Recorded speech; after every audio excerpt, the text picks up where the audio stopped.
Chapter 16. My new acquaintance breaks an appointment. I proceed by myself to the Navy office. Address me to a person there who assists me with advice. Write to the board, they grant me a letter to the surgeons at the hall. Am informed of the beau's name and character. Find him. He makes me his confidant in an amour. Desires me to pawn my linen for his occasions, recover what I lent him. Some curious observations on strap on that occasion. His vanity. In the morning, I rose and went to the place of rendezvous, where I waited 2 hours in vain, and was so exasperated against him for breaking his appointment that I set out for the city by myself, in hope of finding the villain and being revenged on him for his breach of promise.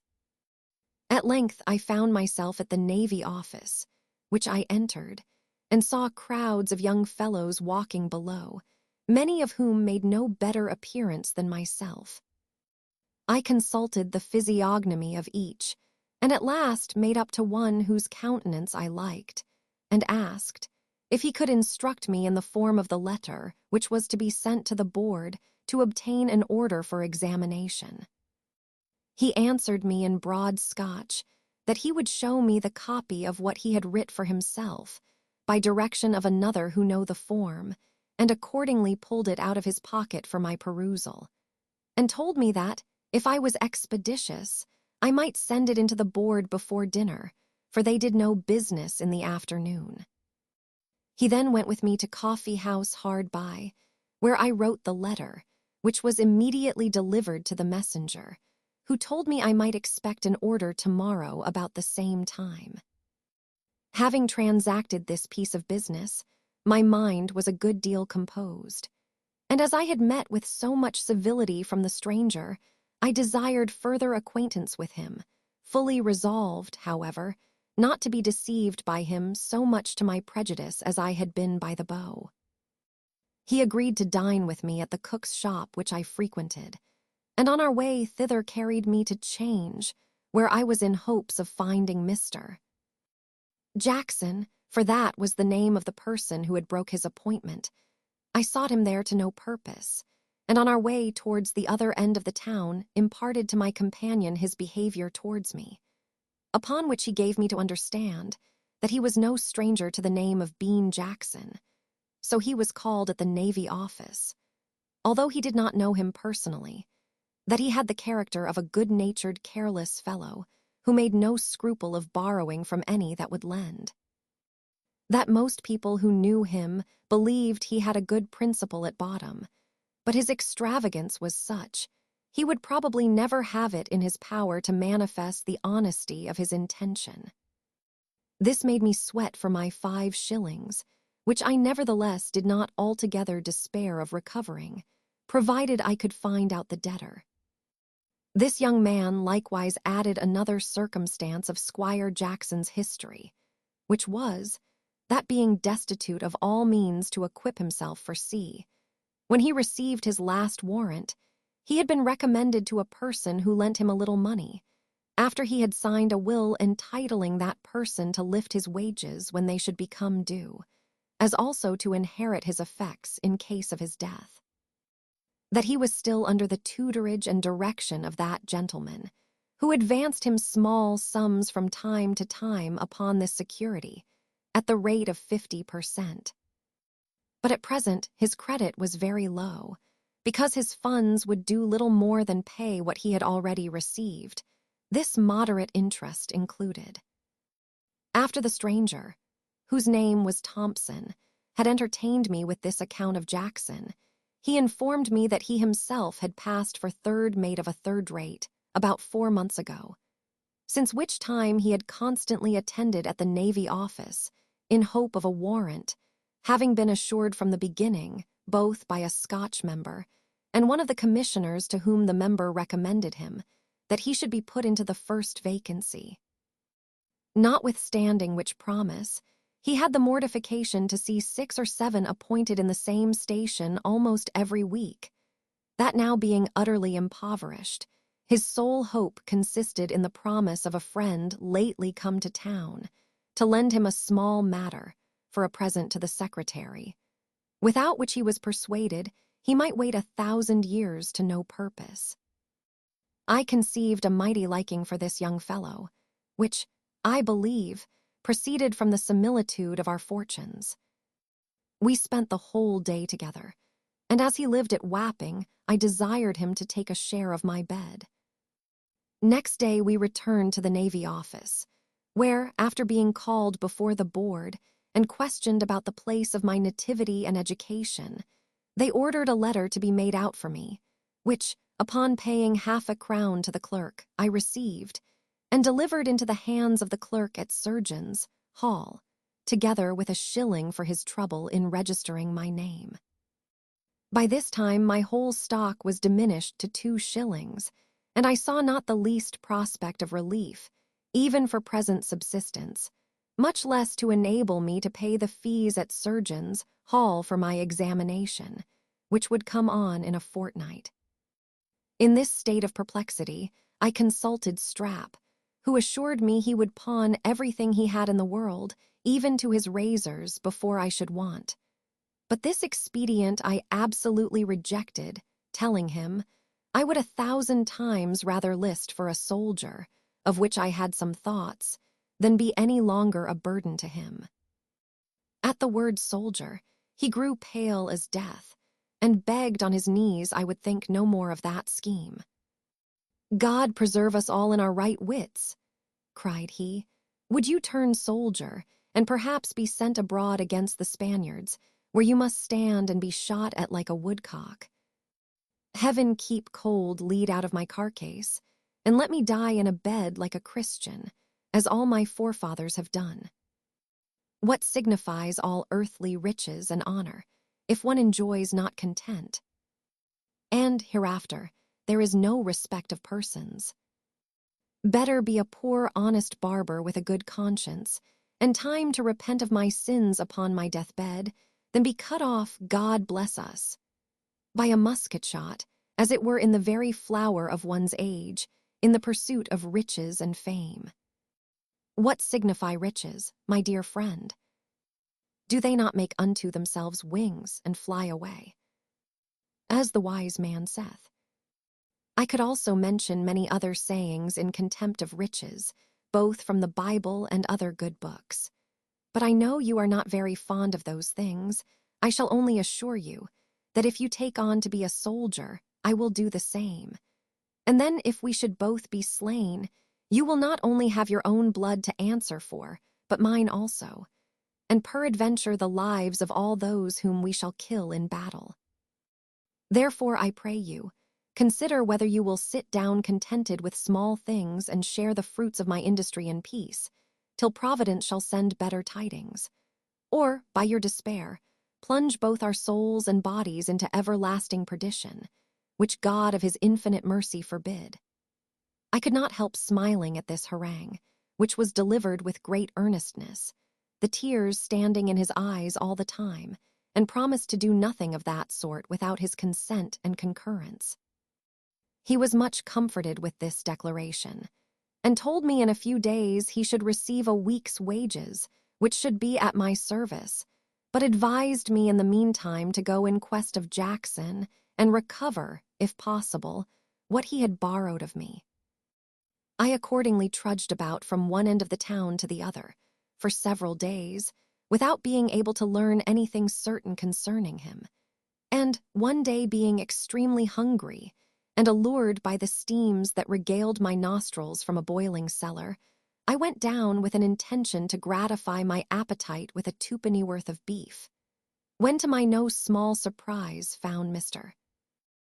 Jackson sitting at dinner with a footman. He no sooner perceived me than he got up and shook me by the hand, saying, he was glad to see me, for he intended to have called at my lodgings in the afternoon. I was so well pleased at this rencounter, and the apologies he made for not keeping his appointment, that I forgot my resentment, and sat down to dinner, with the happy expectation of not only recovering my own money before we should part, but also of reaping the benefit of his promise to lend me wherewithal to pass examination.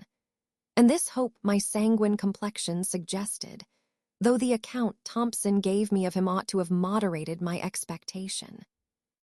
When we had feasted sumptuously, he took his leave of the footman and adjourned with me to an alehouse hard by, where, after shaking me by the hand again, he began thus.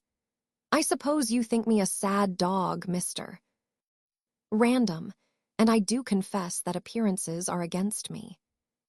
But I dare say you will forgive me when I tell you, my not coming at the time appointed was owing to a peremptory message I received from a certain lady, whom, harkee. But this is a great secret. I am to marry very soon. You think this strange, perhaps, but it is not less true for all that. A 5,000-pounder, I'll assure you, besides expectations. For my own part, devil take me if I know what any woman can see engaging about me. But a whim, you know, and then one would not balk one's good fortune. You saw that footman who dined with us.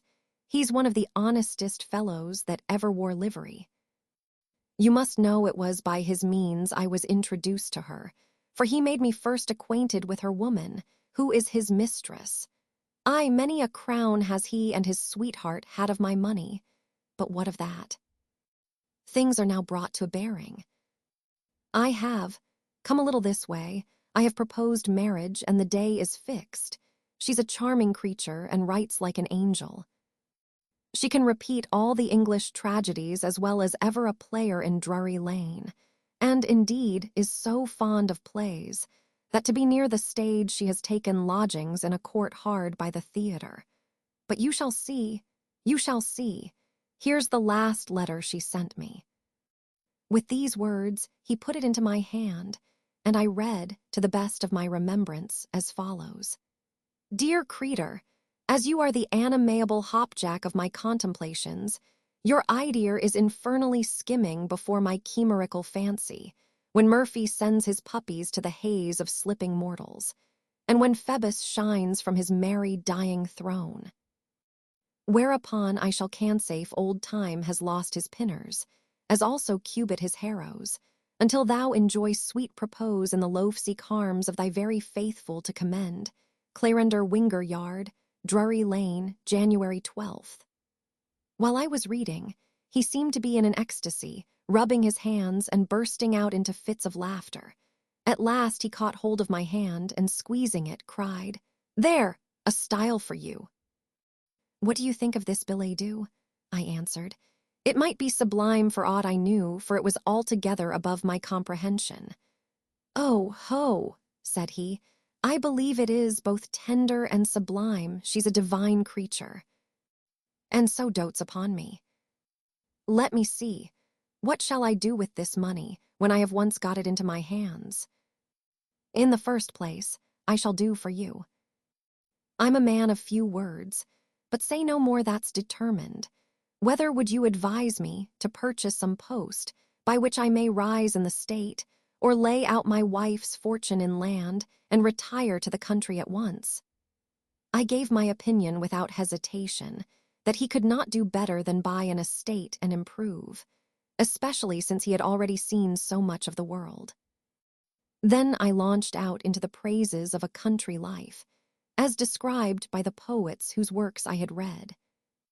He seemed to relish my advice, but withal told me that although he had seen a great deal of the world both at land and sea, having cruised 3 whole months in the Channel, yet he should not be satisfied until he had visited France, which he proposed to do before he should settle, and to carry his wife along with him. I had nothing to object to his proposal, and asked how soon he hoped to be happy.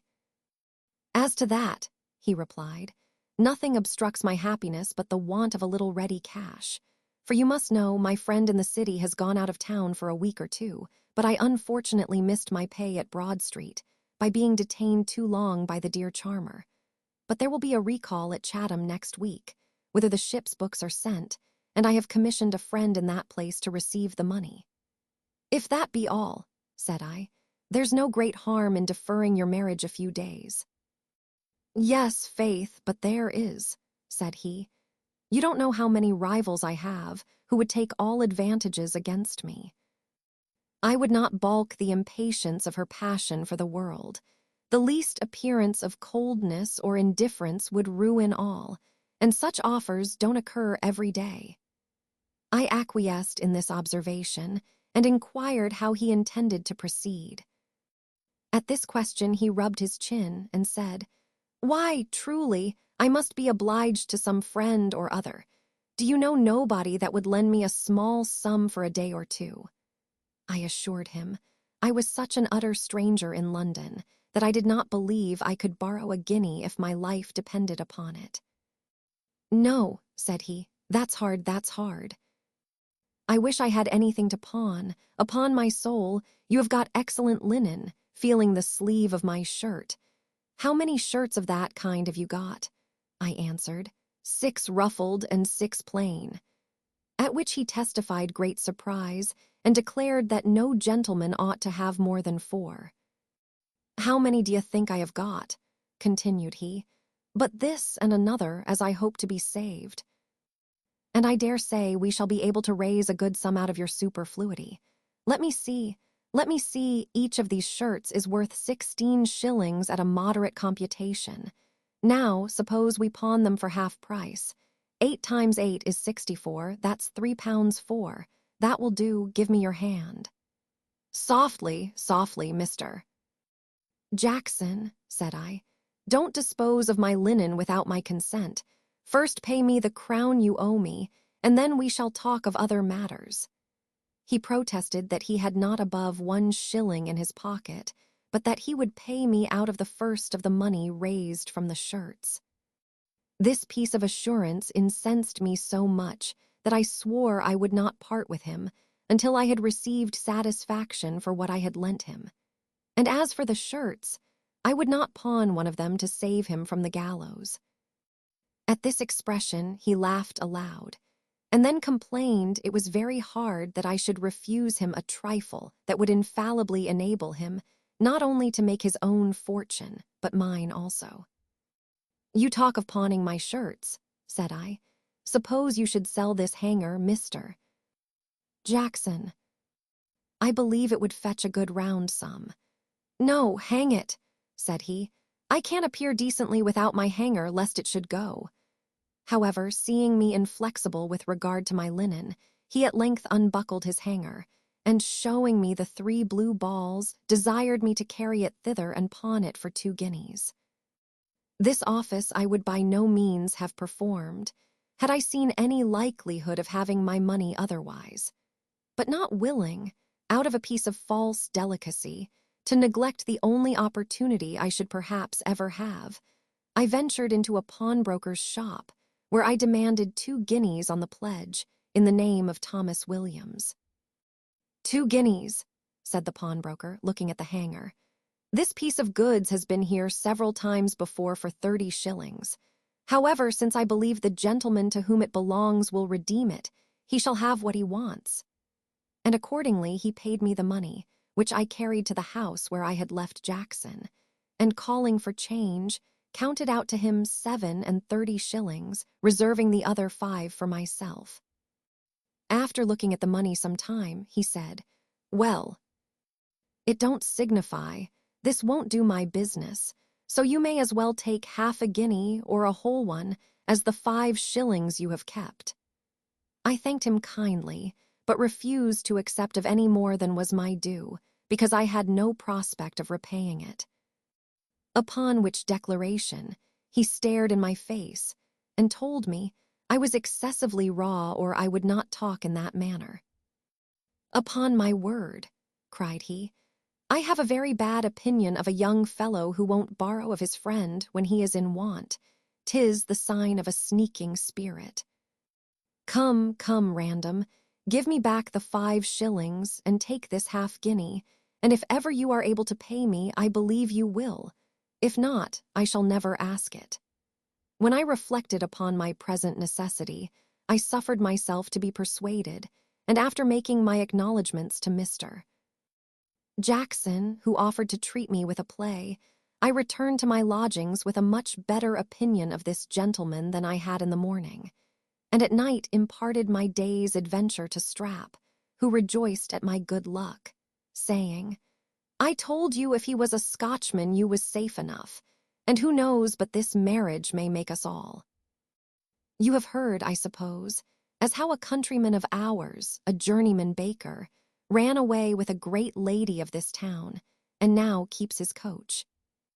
I say nothing, but yesterday morning as I was shaving a gentleman at his own house, there was a young lady in the room, and she threw so many sheep's eyes at a certain person whom I shall not name, that my heart went knock, knock, knock, like a fulling mill, and my hand shsh shook so much that I sliced a piece of skin off the gentleman's nose.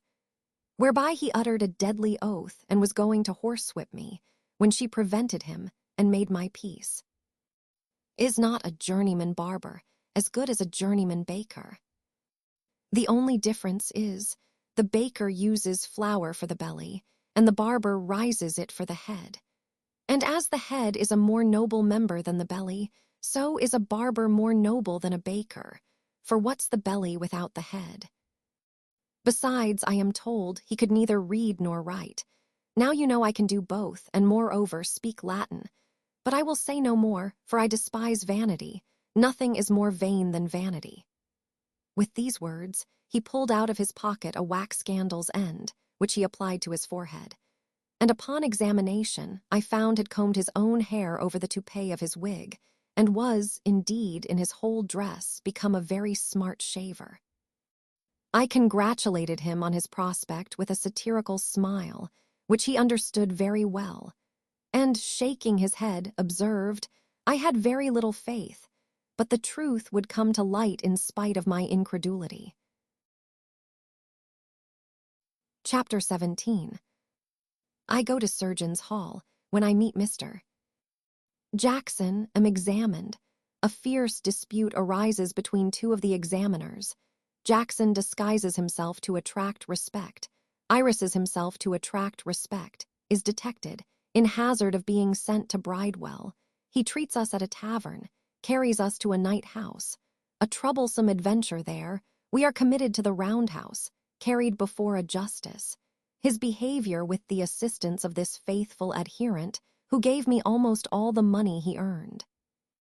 I preserved my half-guinea entire till the day of examination, when I went with a quaking heart to Surgeon's Hall, in order to undergo that ceremony. Among a crowd of young fellows who walked in the outward hall, I perceived Mr. Jackson, to whom I immediately went up, and, inquiring into the state of his love affair, understood it was still undetermined, by reason of his friend's absence, and the delay of the recall at Chatham, which put it out of his power to bring it to a conclusion. I then asked what his business was in this place. He replied, he was resolved to have 2 strings to his bow, that in case the one failed, he might use the other. And with this view, he was to pass that night for a higher qualification.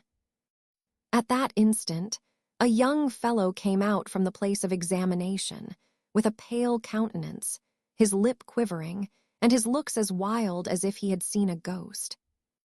He no sooner appeared than we all flocked about him with the utmost eagerness to know what reception he had met with, which, after some pause, he described, recounting all the questions they had asked, with the answers he made.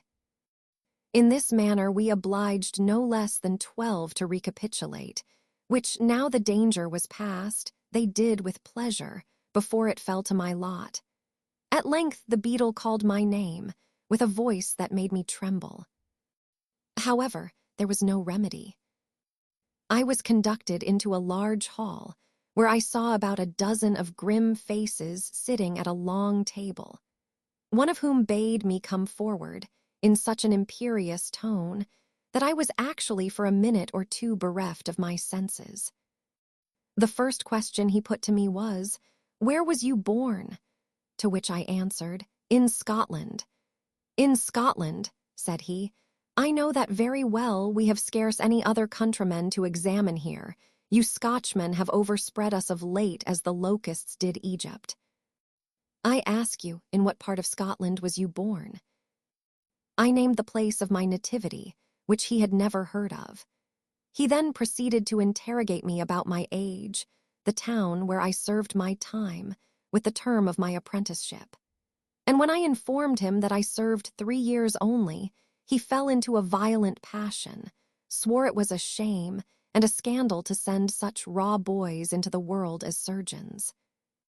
That it was great presumption in me, and an affront upon the English, to pretend sufficient skill in my business, having served so short a time, when every apprentice in England was bound 7 years at least, that my friends would have done better if they had made me a weaver or shoemaker.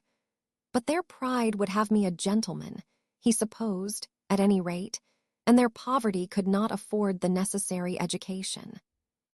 This exordium did not at all contribute to the recovery of my spirits, but on the contrary, reduced me to such a situation that I was scarcely able to stand, which being perceived by a plump gentleman who sat opposite to me with a skull before him, he said, "Mr." Snarler was too severe upon the young man, and turning towards me, told me I need not be afraid, for nobody would do me any harm. Then, bidding me take time to recollect myself, he examined me, touching the operation of the trepan, and was very well satisfied with my answers. The next person who questioned me was a wag, who began by asking if I had ever seen amputation performed, and I replying in the affirmative, he shook his head and said, "What?" Upon a dead subject, I suppose. "If," continued he, "during an engagement at sea, a man should be brought to you with his head shot off, how would you behave?" After some hesitation, I owned such a case had never come under my observation, neither did I remember to have seen any method of care proposed for such an accident in any of the systems of surgery I had perused. Whether it was owing to the simplicity of my answer or the archness of the question, I know not, but every member at the board deigned to smile, except Mr. Snarler, who seemed to have very little of the animal risible in his constitution. The facetious member, encouraged by the success of his last joke, went on thus: "Suppose you was called to a patient of a plethoric habit, who has been bruised by a fall, what would you do?" I answered, "I would bleed him immediately." "What?" said he, "before you had tied up his arm." But this stroke of wit not answering his expectation, he desired me to advance to the gentleman who sat next him, and who, with a pert air, asked what method of cure I would follow in wounds of the intestines. I repeated the method of care as it is prescribed by the best chirurgical writers, which he heard to an end, and then said with a supercilious smile, "So you think with such treatment the patient might recover?"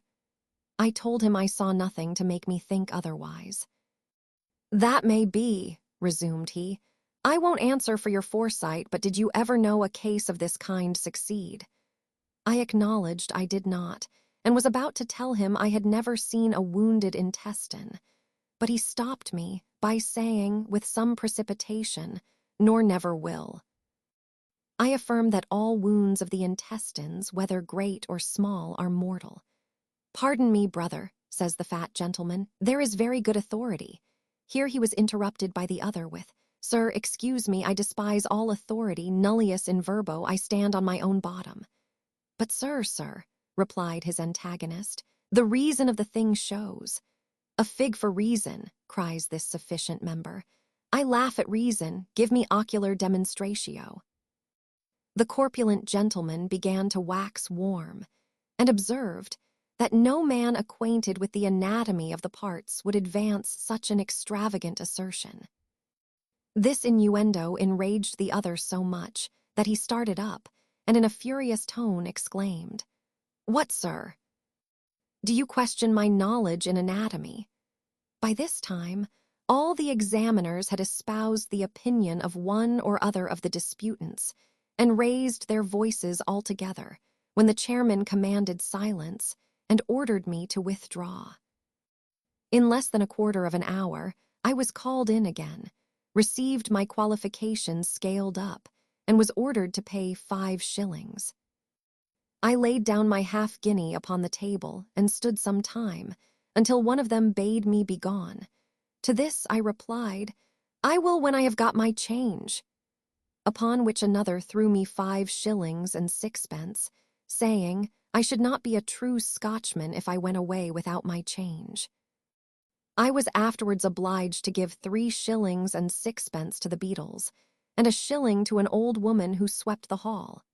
This disbursement sank my finances to 13 pence halfpenny, with which I was sneaking off, when Jackson, perceiving it, came up to me and begged I would tarry for him, and he would accompany me to the other end of the town, as soon as his examination should be over. I could not refuse this to a person that was so much my friend, but I was astonished at the change of his dress, which was varied in half an hour from what I have already described to a very grotesque fashion. His head was covered with an old smoke tie-wig that did not boast one crooked hair, and a slouched hat over it, which would have very well become a chimney sweeper or a dustman. His neck was adorned with a black crape, the ends of which he had twisted, and fixed in the buttonhole of a shabby greatcoat that wrapped up his whole body. His white silk stockings were converted into black worsted hose, and his countenance was rendered venerable by wrinkles and a beard of his own painting. When I expressed my surprise at this metamorphosis, he laughed, and told me it was done by the advice and assistance of a friend who lived over the way, and would certainly produce something very much to his advantage, for it gave him the appearance of age, which never fails of attracting respect. I applauded his sagacity, and waited with impatience for the effects of it. At length he was called in, but whether the oddness of his appearance excited a curiosity more than small in the board, or his behavior was not suitable to his figure, I know not. He was discovered to be an impostor, and put into the hands of the beadle in order to be sent to Bridewell. So that instead of seeing him come out with a cheerful countenance, and a surgeon's qualification in his hand, I perceived him led through the outer hall as a prisoner, and was very much alarmed and anxious to know the occasion, when he called with a lamentable voice and a piteous aspect to me, and some others who know him, "For God's sake, gentlemen, bear witness that I am the same individual John Jackson who served as surgeon's second mate on board the Elizabeth, or else I shall go to Bridewell." It would have been impossible for the most austere hermit that ever lived to have refrained from laughing at his appearance and address.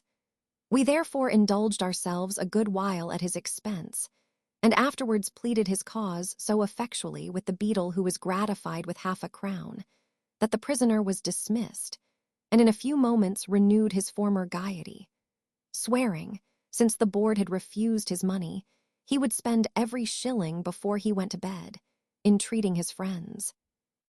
At the same time, inviting us all to favor him with our company. It was now 10 o'clock at night, and as I had a great way to walk through streets that were utterly unknown to me, I was prevailed on to be of their party, in hopes he would afterwards accompany me to my lodgings, according to his promise. He conducted me to his friend's house, who kept a tavern over the way where we continued drinking punch, until the liquor mounted up to our heads and made us all extremely frolicsome. I, in particular, was so much elevated that nothing would serve me but a wench, at which demand Jackson expressed much joy, and assured me I should have my desire. Before we parted accordingly, when he had paid the reckoning, we sallied out, roaring and singing, and were conducted by our leader to a place of nocturnal entertainment, where Mr. Jackson's dress attracted the assiduities of 2 or 3 nymphs, who loaded him with caresses in return for the Eric punch with which he treated them, till at length sleep began to exert his power over us all, and our conductor called to pay. When the bill was brought, which amounted to 12 shillings, he put his hand in his pocket, but might have saved himself the trouble, for his purse was gone. This accident disconcerted him a good deal at first, but after some recollection, he seized the 2 ladies who sat by him, one in each hand, and swore if they did not immediately restore his money, he would charge a constable with them. The good lady at the bar, seeing what passed, whispered something to the drawer, who went out, and then with great composure asked what was the matter. Jackson told her he was robbed, and swore if she refused him satisfaction, he would have her and her female friends committed to Bridewell. "Robbed," cried she, "robbed in my house. Gentlemen and ladies, I take you all to witness, this person has scandalized my reputation." At that instant, seeing the constable and watch enter, she proceeded, "What? You must not only endeavor by your false aspersions to ruin my character, but even commit an assault upon my family. Mr. Constable, I charge you with this uncivil person, who has been guilty of a riot here. I shall take care and bring an action against him for defamation."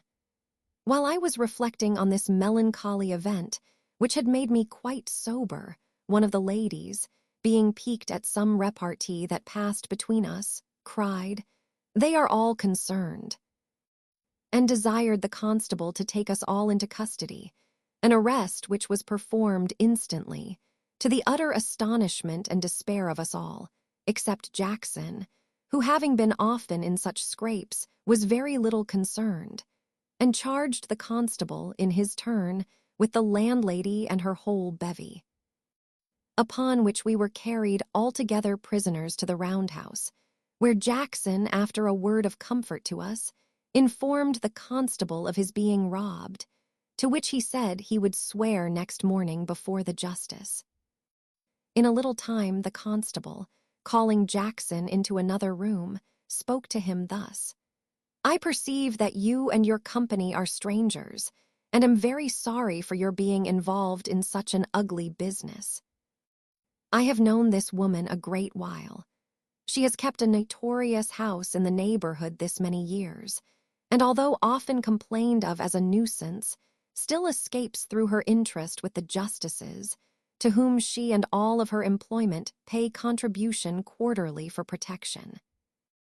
As she charged me with you first, her complaint will have the preference, and she can procure evidence to swear whatsoever she shall please to desire of them, so that, unless you can make it up before morning, you and your companions may think yourselves happily quit for a month's hard labor in Bridewell. Nay, if she should swear a robbery or an assault against you, you will be committed to Newgate and tried at the next session at the Old Bailey for your life." This last piece of information had such an effect upon Jackson that he agreed to make it up, provided his money might be restored. The constable told him that, instead of retrieving what he had lost, he was pretty certain it would cost him some more before they could come to any composition. But, however, he had compassion on him, and would, if he pleased, sound them about a mutual release. The unfortunate beau thanked him for his friendship, and returning to us, acquainted us with the substance of this dialogue, while the constable, desiring to speak in private with our adversary, carried her into the next room and pleaded our cause so effectually that she condescended to make him umpire. He accordingly proposed an arbitration, to which we gave our assent, and he fined each party in 3 shillings, to be laid out in a bowl of punch, wherein we drowned all animosities, to the inexpressible joy of my 2 late acquaintances and me, who had been extremely uneasy ever since Jackson mentioned Bridewell and Newgate. By the time we had finished our bowl, to which, by the by, I had contributed my last shilling, it was morning, and I proposed to move homeward, when the constable gave me to understand he could discharge no prisoners but by order of the justice, before whom we must appear. This renewed my chagrin, and I cursed the hour in which I had yielded to Jackson's invitation.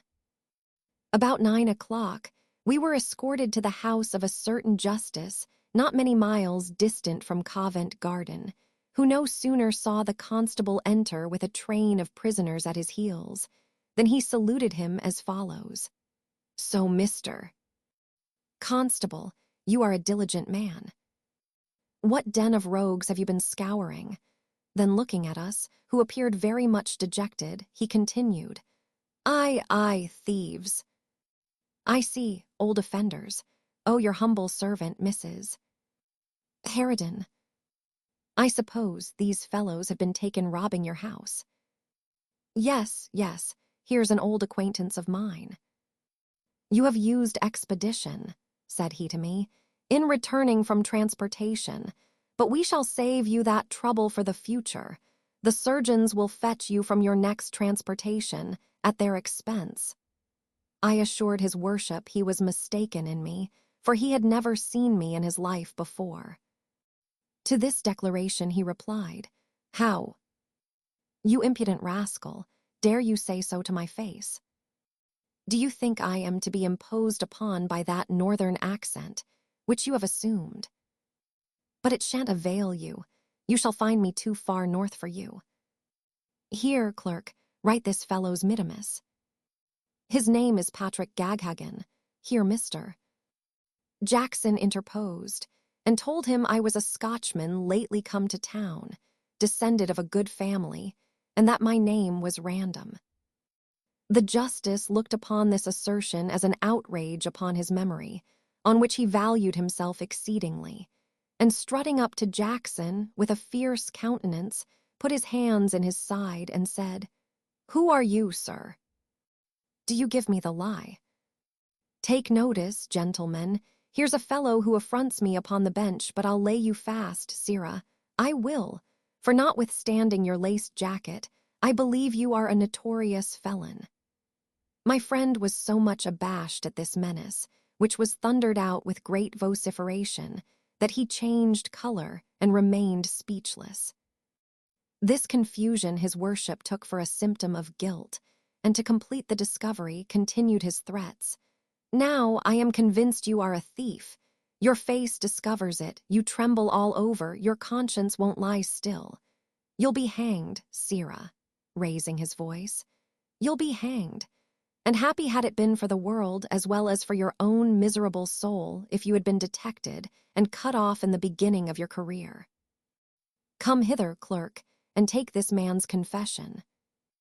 I was in an agony of consternation when the constable, going into another room with his worship, acquainted him with the truth of the story, which having learned, he returned with a smiling countenance, and addressing himself to us all, said it was always his way to terrify young people when they came before him, that his threats might make a strong impression on their minds, and deter them from engaging in scenes of riot and debauchery, which commonly ended before the judge.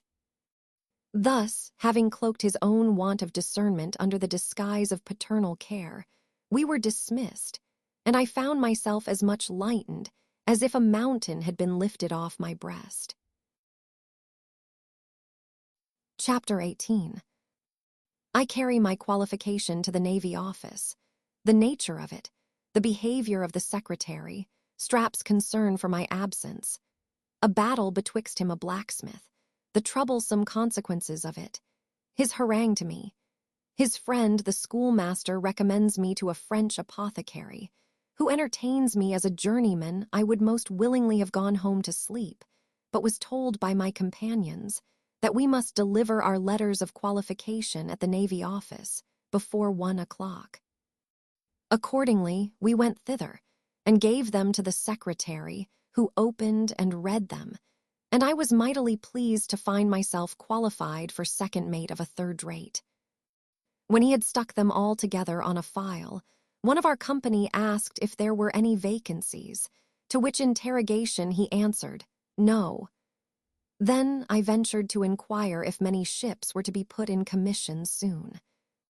At which question he surveyed me with a look of ineffable contempt, and, pushing us out of his office, locked the door without deigning us another word. We went downstairs and conferred together on our expectations, when I understood that each of them had been recommended to one or other of the commissioners, and each of them promised the first vacancy that should fall, but that none of them relied solely upon that interest, without a present to the secretary, with whom some of the commissioners went snacks. for which reason each of them had provided a small purse, and I was asked what I proposed to give. This was a vexatious question to me, who, far from being in a capacity to gratify a ravenous secretary, had not wherewithal to purchase a dinner. I therefore answered I had not yet determined what to give, and sneaked off toward my own lodging, lamenting my fate all the way, and inveighing with much bitterness against the barbarity of my grandfather and the sordid avarice of my relations, who left me a prey to contempt and indigence. Full of these disagreeable reflections, I arrived at the house where I lodged, and relieved my landlord from great anxiety on my account. For this honest man believed I had met with some dismal accident, and that he never should see me again. Strap, who had come to visit me in the morning, understanding I had been abroad all night, was almost distracted, and after having obtained leave of his master, had gone in quest of me, though he was even more ignorant of the town than I. Not being willing to inform the landlord of my adventure, I told him I had met an acquaintance at Surgeon's Hall, with whom I spent the evening and night. But being very much infested with bugs, I had not slept much, and therefore intended to take a little repose. So saying, I went to bed, and desired to be awakened if Strap should happen to come while I should be asleep.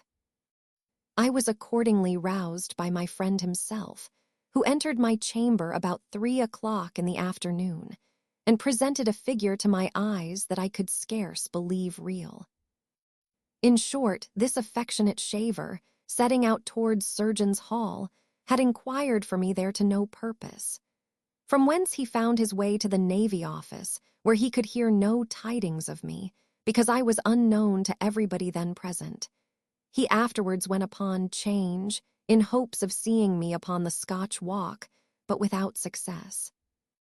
At last, being almost in despair of finding me, he resolved to ask everybody he met in the street, if perchance anyone could give him information about me, and actually put his resolution in practice, in spite of the scoffs, curses, and reproaches with which he was answered, until a blacksmith's prentice, seeing him stop a porter with a burden on his back, and hearing his question, for which he received a hearty curse, called to him, and asked if the person he inquired after was not a Scotchman. Strap replied with great eagerness, yes, and had on a brown coat with long skirts. The same, said the blacksmith. I saw him pass by an hour ago. Did you so? Cried Strap, rubbing his hands, awed. I am very glad of that. Which way went he? Towards Tyburn in a cart, said he. If you make good speed, you may get thither time enough to see him hanged. This piece of wit incensed my friend to such a degree that he called the blacksmith scoundrel, and protested he would fight him for half a farthing. No, no, said the other, stripping. I'll have none of your money. You Scotchmen seldom carry anything about you, but I'll fight you for love. There was a ring immediately formed by the mob, and Strap, finding he could not get off honorably without fighting, at the same time burning with resentment against his adversary, quitted his clothes to the care of the multitude, and the battle began with great violence on the side of Strap, who in a few minutes exhausted his breath and spirits on his patient antagonist, who sustained the assault with great coolness, till finding the barber quite spent, he returned the blows he had lent him with such interest that Strap, after having received 3 falls on the hard stones, gave out, and allowed the blacksmith to be the better man. The victory being thus decided, it was proposed to adjourn to a cellar hard by and drink friends. But when my friend began to gather up his clothes, he perceived that some honest person or other had made free with his shirt, neckcloth, hat, and wig, which were carried off, and probably his coat and waistcoat would have met with the same fate had they been worth stealing. It was in vain for him to make a noise, which only yielded mirth to the spectators. He was fain to get off in this manner, which he accomplished with much difficulty, and appeared before me all besmeared with blood and dirt. Notwithstanding this misfortune, such was his transport at finding me safe and sound, that he had almost stifled and stunk me to death with his embraces. After he had cleaned himself and put on one of my shirts and a woolen nightcap, I recounted to him the particulars of my night's campaign, which filled him with admiration, and made him repeat with great energy an observation which was often in his mouth, namely, that surely London is the devil's drawing-room. As neither of us had dined, he desired me to get up, and the milkwoman coming round at that instant, he went downstairs and brought up a quart with a penny loaf, on which we made a comfortable meal. He then shared his money with me, which amounted to 18 pence, and left me with an intention to borrow an old wig and hat of his friend the schoolmaster. He was no sooner gone than I began to consider my situation with great uneasiness, and revolved all the schemes my imagination could suggest, in order to choose and pursue someone that would procure me bread. For it is impossible to express the pangs I felt when I reflected on the miserable dependence in which I lived at the expense of a poor barber's boy. My pride took the alarm, and having no hopes of succeeding at the Navy office, I came to a resolution of enlisting in the Foot Guards next day, be the event what it would. This extravagant design, by flattering my disposition, gave great satisfaction, and I was charging the enemy at the head of my own regiment when Strap's return interrupted my reverie. The schoolmaster had made him a present of the tie wig which he wore when I was introduced to him, together with an old hat whose brims would have overshadowed a colossus. Though Strap had ventured to wear them in the dusk, he did not choose to entertain the mob by day, therefore went to work immediately and reduced them both to a moderate size. While he was employed in this office, he addressed me thus: "To be sure, Mr. Random, you are born a gentleman and have a great deal of learning, and indeed look like a gentleman, for, as to person, you may hold up your head with the best of them. On the other hand, I am a poor but honest cobbler's son. My mother was as industrious a woman as ever broke bread, till such time as she took to drinking, which you very well know. But everybody has failings. Humanum est errare. Now myself, I am a poor journeyman barber, tolerably well made and understand some Latin, and have a smattering of Greek. But what of that? Perhaps I might also say that I know a little of the world, but that is to no purpose. Though you be gentle, and I simple, it does not follow, but that I who am simple may do a good office to you who are gentle. Now this is the case. My kinsman, the schoolmaster, perhaps you did not know how nearly he is related to me. I'll satisfy you in that presently. His mother and my grandmother's sister's nephew. No, that's not it. My grandfather's brother's daughter, Rabbit it. I have forgot the degree. But this I know, he and I are cousins 7 times removed. My impatience to know the good office he had done me got the better of my temper, and I interrupted him at this place with the exclamation, "If the schoolmaster or you can be of any advantage to me, why don't you tell me without all this preamble?" When I pronounced these words with some vehemence, Strap looked at me for same time with a grave countenance, and then went on. "I'm very sorry to see such an alteration in your temper of late.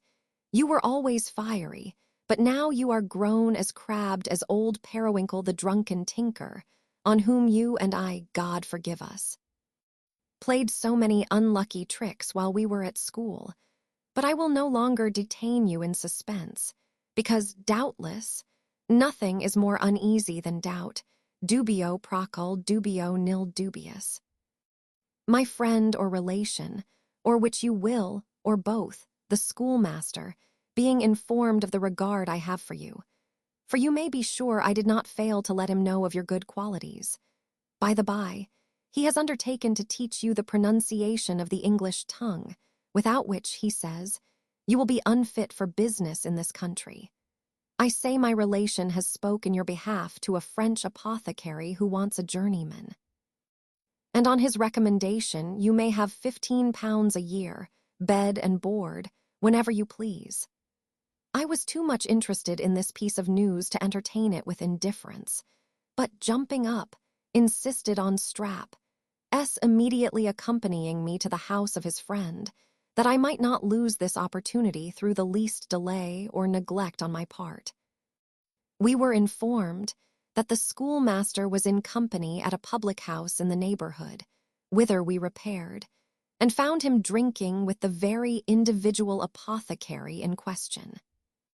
When he was called to the door at our desire, and observed my impatience, he broke out into his usual term of admiration. "Oh, I suppose, when you heard of this offer, you did not take leisure enough to come downstairs, but leaped out of the window. Did you overturn no porter nor oysterwoman in your way? It was a mercy of God. You did not knock your brains out against some post in your career. Oh, my conscience!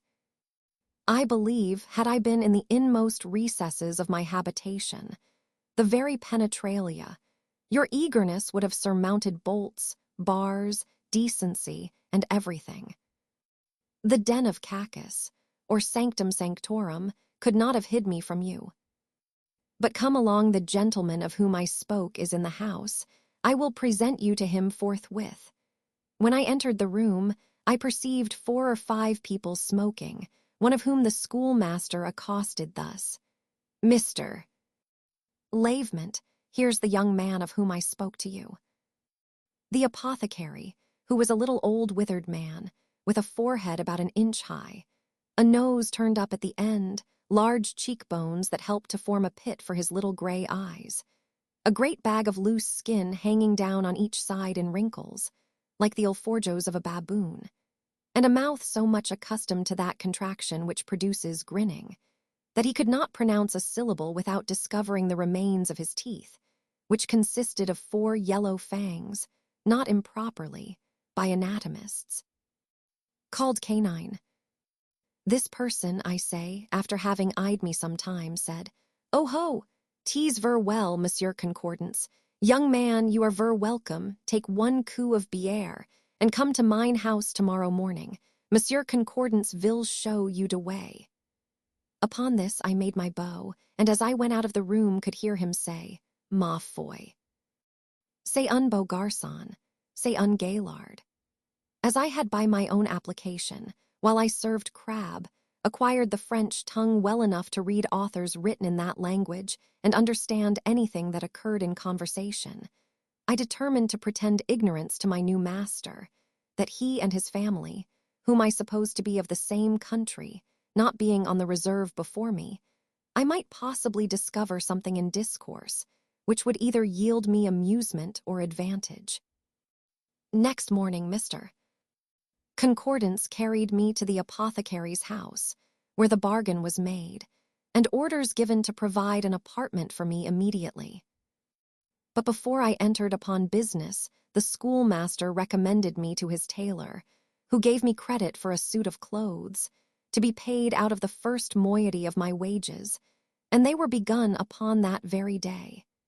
He afterwards accommodated me with a new hat on the same term, so that in a few days I hope to make a very fashionable appearance.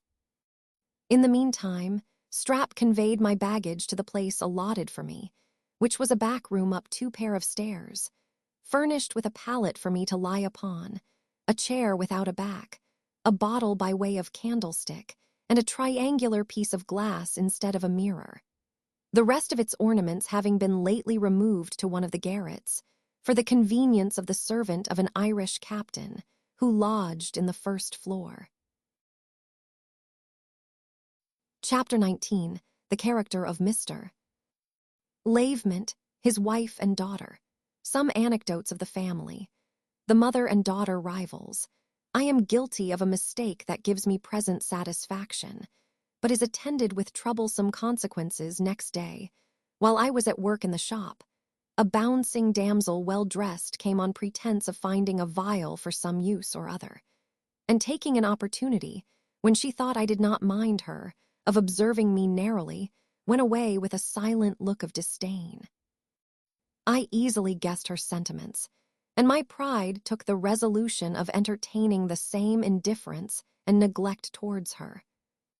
At dinner, the maids, with whom I dined in the kitchen, gave me to understand that this was my master's only daughter, who would have a very handsome fortune, on account of which, and her beauty, a great many young gentlemen made their addresses to her, that she had been twice on the brink of marriage, but disappointed by the stinginess of her father, who refused to part with a shilling to promote the match.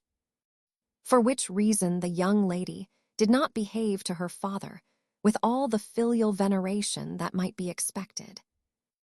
In particular, she harbored the most perfect hatred for his countrymen, in which disposition she resembled her mother, who was an Englishwoman, and by the hints they dropped, I learned the gray mare was the better horse, that she was a matron of a high spirit, which was often manifested at the expense of her dependents, that she loved diversions, and looked upon Miss as her rival in all parties, which was indeed the true cause of her disappointments. For had the mother been hearty in her interest, the father would not have ventured to refuse her demands. Over and above this intelligence, I, of myself, soon made more discoveries. Mr. Lavement's significant grins at his wife, while she looked another way, convinced me that he was not at all content with his lot, and his behavior in presence of the captain made me believe his chief torment was jealousy. As for my own part, I was considered in no other light than that of a menial servant, and had been already 6 days in the house without being honored with one word from either mother or daughter. The latter, as I understood from the maids, having at table one day expressed some surprise that her papa should entertain such an awkward, mean-looking journeyman. I was nettled at this piece of information, and next Sunday, it being my turn to take my diversion, dressed myself in my new clothes to the greatest advantage, and, vanity apart, made no contemptible figure. After having spent most part of the day in company with Strap and some of his acquaintance, I came home in the afternoon, and was let in by Miss, who, not knowing me, dropped a low curtsy as I advanced, which I returned with a profound bow and shut the door. By the time I had turned about, she had perceived her mistake and changed color, but did not withdraw. The passage being narrow, I could not get away without jolting her, so I was forced to remain where I was with my eyes fixed to the ground, and my face glowing with blushes. At length, her vanity coming to her assistance, she went away tittering, and I could hear her pronounce the word creature.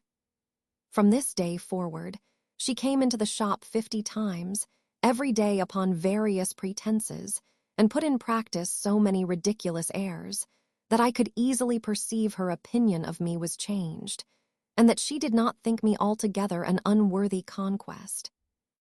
But my heart was so steeled against her charms by pride and resentment, which were 2 chief ingredients in my disposition, that I remained insensible to all her arts, and notwithstanding some advances she made, could not be prevailed upon to yield her the least attention. This neglect soon banished all the favorable impressions she felt for me, and the rage of a slighted woman took place in her heart. This she manifested not only in all the suggestions her malice could invent to my prejudice with her father, but also in procuring for me such servile employments as she hoped would sufficiently humble my spirit. One day in particular, she ordered me to brush my master's coat, but I refusing, a smart dialogue ensued, which ended in her bursting into tears of rage, when her mother interposing and examining into the merits of the cause, determined it in my favor. And this good office I owed not to any esteem or consideration she had for me, but solely to the desire of mortifying her daughter, who on this occasion observed that let people be never so much in the right. There were some folks who would never do them justice. But to be sure, they had their reasons for it, which some people were ignorant of, although they despised their little arts. This insinuation of some people and some folks put me upon observing the behavior of my mistress more narrowly for the future. And it was not long before I had reason to believe that she looked upon her daughter as a rival in the affections of Captain O'Donnell, who lodged in the house. In the meantime, my industry and knowledge gained me the goodwill of my master, who would often say in French, "Marty, c'est un bon garçon." He had a great deal of business, but he was mostly employed among his fellow refugees. His profits were small. However, his expense for medicines was not great, for he was the most expert man at a succedaneum of any apothecary in London, so that I have been sometimes amazed to see him, without the least hesitation, make up a physician's prescription, though he had not in his shop one medicine mentioned in it. Oyster shells he could convert into crab's eyes, common oil into oil of sweet almonds, syrup of sugar into balsamic syrup, Thames water into aqua cinnamoni, and 100 more costly preparations were produced in an instant from the cheapest and coarsest drugs of the materia medica. And when any common thing was ordered for a patient, he always took care to disguise it in color or taste, or both, in such a manner that it could not possibly be known. For which purpose cochineal and oil of cloves were of great service. Mr. Lavement had attempted more than once to introduce a vegetable diet into his family, by launching out into the praise of roots and greens, and decrying the use of flesh, both as a physician and philosopher. But all his rhetoric could not make one proselyte to his opinion, and even the wife of his bosom declared against the proposal. One afternoon, when her husband was abroad, and his daughter gone to visit, this lady ordered me to call a hackney coach, in which she and the captain drove towards Covent Garden. Miss came home in the evening, and, supping at her usual hour, went to bed. About 11 o'clock my master entered, and asked if his wife was gone to sleep, upon which I told him my mistress went out in the afternoon, and was not yet returned. This was like a clap of thunder to the poor apothecary, who, starting back, cried, "Mort de ma vie! Vat you tell me? My wife not at home." At that instant, a patient's servant arrived with a prescription for a draught, which my master taking, went into the shop to make it up with his own hand. While he rubbed the ingredients in a glass mortar, he inquired of me whether or no his wife went out alone, and no sooner heard that she was in company with the captain, than with one blow he split the mortar into 1,000 pieces, and grinning like the head of a bass viol, exclaimed, "Ah, traitress!" It would have been impossible for me to have preserved my gravity a minute longer, when I was happily relieved by a rap at the door, which I opened, and perceived my mistress coming out of the coach. She flounced immediately into the shop, and addressed her husband thus, "I suppose you thought I was lost, my dear. Captain O'Donnell has been so good as to treat me with a play." The reply, it may be supposed, was anything but courteous, but the captain, who had been all the time at the door discharging the coach, entered, and Mr. Lavement, changing his tone, saluted him with all the usual politesse of a Frenchman. Shortly after this event, by the knowledge which I acquired of the family secrets, my life became much more agreeable, and as I every day improved in my knowledge of the town, I shook off my awkward air by degrees, and acquired the character of a polite journeyman apothecary. Chapter 20. I am assaulted and dangerously wounded, suspect O'Donnell, and am confirmed in my opinion. Concert a scheme of revenge, and put it into execution. O'Donnell robs his own servant and disappears. Make my addresses to a lady, and am miraculously delivered from her snare one night, at about 12 o'clock, as I returned from visiting a patient at Chelsea, I received a blow on my head from an unseen hand that stretched me senseless on the ground, and was left for dead with 3 stabs of a sword in my body. The groans I uttered when I recovered the use of my reason alarmed the people of a solitary alehouse that stood near the spot where I lay, and they were humane enough to take me in and send for a surgeon who dressed my wounds and assured me they were not mortal. One of them penetrated through the skin and muscles of one side of my belly in such a manner that doubtless the assassin imagined he had run me through the entrails. The second slanted along one of my ribs, and the last, which was intended for the finishing stroke, having been directed to my heart, the sword snapped upon my breastbone, and the point remained sticking in the skin. When I reflected upon this event, I could not persuade myself that I had been assaulted by a common footpad, because it is not usual for such people to murder though they rob, especially when they meet with no resistance. And I found my money, and everything else about me but my carcase, safe. I concluded, therefore, that I must either have been mistaken for another, or obliged to the private resentment of some secret enemy for what had happened.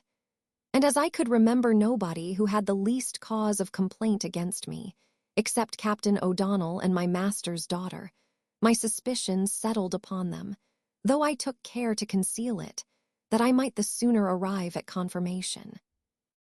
With this view, I went home in the chair about 10 o'clock in the morning, and as the chairman supported me into the house, met the captain in the passage, who no sooner saw me than he started back and gave evident signs of guilty confusion, which he would have accounted for from surprise occasioned by the seeing me in such a condition. My master, having heard my story, condoled me with a good deal of sympathy, and when he understood my wounds were not dangerous, ordered me to be carried upstairs to bed, though not without some opposition from his wife, who was of opinion that it would be better for me to go to an hospital, where I should be more carefully attended.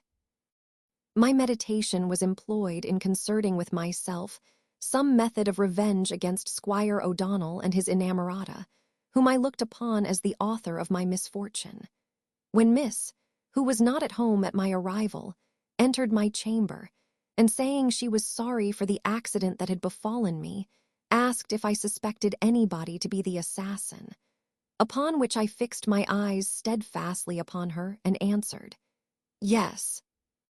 She discovered no symptom of confusion, but replied hastily, "If that be the case, why don't you take out a warrant to have him apprehended? It will cost but a trifle. If you have no money, I'll lend you." This frankness not only cured me of my suspicion with respect to her, but even staggered my belief with regard to the captain, of whose guilt I resolved to have further proof before I should enterprise anything in the way of revenge. I thanked her kindly for her generous offer, which, however, I had no occasion to accept, being determined to do nothing rashly. For though I could plainly perceive the person who attacked me to be a soldier, whose face I thought was familiar to me, I could not swear with a safe conscience to any particular man, and, granting I could, my prosecution of him would not much avail. This uncertainty I pretended, lest the captain, hearing from her that I knew the person who wounded me, might think proper to withdraw before I could be in a condition to requite him. In 2 days I was up and able to do a little business, so that Mr. Lavement made shift to carry on his practice, without hiring another journeyman in my room. The first thing I attempted towards a certain discovery of my secret enemy was to get into O'Donnell's apartment, while he was abroad in an undress, and examine his sword, the point of which being broken off, I applied the fragment that was found sticking in my body, and found it answered the fractured part exactly. There was no room left for doubt, and all that remained was to fix upon a scheme of revenge, which almost solely engrossed my thoughts during the space of 8 nights and days. Sometimes I was tempted to fall upon him in the same manner as he had practiced upon me, and kill him outright. But this assault my honor opposed as a piece of barbarous cowardice, in which he was not to be imitated. At other times I entertained thoughts of demanding satisfaction in an honorable way, but was diverted from this undertaking by considering the uncertainty of the event and the nature of the injury he had done me, which did not entitle him to such easy terms. At last I determined to pursue a middle course, and actually put my design in execution after this manner. Having secured the assistance of Strap and 2 of his acquaintance whom he could depend upon, we provided ourselves with disguises, and I caused the following letter to be delivered to him by one of our associates in livery, one Sunday evening. Sir, if I may be allowed to judge from appearance, it will not be disagreeable for you to hear that my husband is gone to Bagshot to visit a patient, and will not return till tomorrow night. So that, if you have anything to propose to me, as your behavior on many occasions has seemed to insinuate, you will do well to embrace the present opportunity of seeing yours, etc. This letter was signed with the name of an apothecary's wife who lived in Chelsea, of whom I had heard O'Donnell was an admirer. Everything succeeded to our wish. The hero hastened towards the place of appointment, and was encountered by us in the very place where he had assaulted me.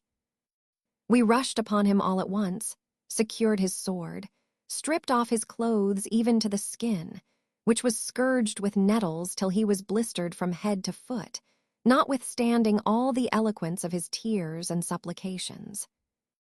When I was satisfied with the stripes I had bestowed, we carried off his clothes, which we hid in a hedge near the place, and left him stark naked to find his way home in the best manner he could, while I took care to be there before him. I afterwards understood that, in his way to the lodgings of a friend, who lived in the skirts of the town, he was picked up by the watch, who carried him to the roundhouse, from whence he sent for clothes to his lodgings, and next morning arrived at the door in a chair, wrapped up in a blanket he had borrowed. For his body was so sore and swelled that he could not bear to be confined in his wearing apparel. He was treated with the utmost tenderness by my mistress and her daughter, who vied with each other in their care and attendance of him. But Lavement himself could not forbear expressing his joy by several malicious grins, while he ordered me to prepare an unguent for his sores. As to myself, nobody can doubt my gratification when I had every day an opportunity of seeing my revenge protracted on the body of my adversary, by the ulcers of which I had been the cause. And, indeed, I not only enjoyed the satisfaction of having fleed him alive, but another also which I had not foreseen. The story of his being attacked and stripped in such a place having been inserted in the news, gave information to those who found his clothes next day, whither to bring them, and accordingly he retrieved everything he had lost except a few letters, among which was that which I had writ to him in the name of the apothecary's wife. This and the others, which were all on the subject of love, for this Hibernian hero was one of those people who are called fortune hunters, fell into the hands of a certain female author, famous for the scandal she has published, who, after having embellished them with some ornaments of her own invention, gave them to the town in print. I was very much shocked on reflection that I might possibly be the occasion of a whole family's unhappiness on account of the letter I had written, but was eased of that apprehension when I understood that the Chelsea apothecary had commenced a lawsuit against the printer for defamation, and looked upon the whole as a piece of forgery committed by the author, who had disappeared. But whatever might be his opinion of the matter, our 2 ladies seemed to entertain a different idea of it. For as soon as the pamphlet appeared, I could perceive their care of their patient considerably diminish, till at last it ended in a total neglect. It was impossible for him to be ignorant of this change, any more than of the occasion of it. But as he was conscious to himself of having deserved worse than contempt at their hands, he was glad to come off so cheaply, and contented himself with muttering curses and threats against the apothecary, who, as he imagined, having got an inkling of the appointment with his wife, had taken revenge of him in the manner described. By the time he had got a new scarf skin, his character was become so notorious that he thought it high time for him to decamp. And his retreat he performed in one night, without beat of drum, after having robbed his own servant of everything that belonged to him except the clothes he had on his back. A few days after he disappeared, Mr. Lavement, for his own security, took into his custody a large old trunk which he had left, and as it was very heavy, made no question that the contents were sufficient to indemnify him for what O'Donnell owed in lodging. But a month being elapsed without hearing any tidings of this adventurer, and my master being impatient to know what the trunk contained, he ordered me to break it open in his presence, which task I performed with the pestle of our great mortar, and discovered, to his inexpressible astonishment and mortification, a heap of stones.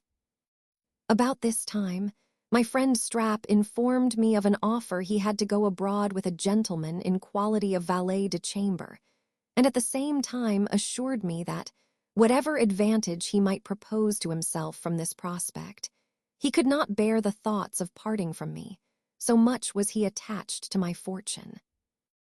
In spite of all the obligations I owed to this poor, honest fellow, ingratitude is so natural to the heart of man that I began to be tired of his acquaintance. And now that I had contracted other friendships which appeared more creditable, was even ashamed to see a journeyman barber inquiring after me with the familiarity of a companion.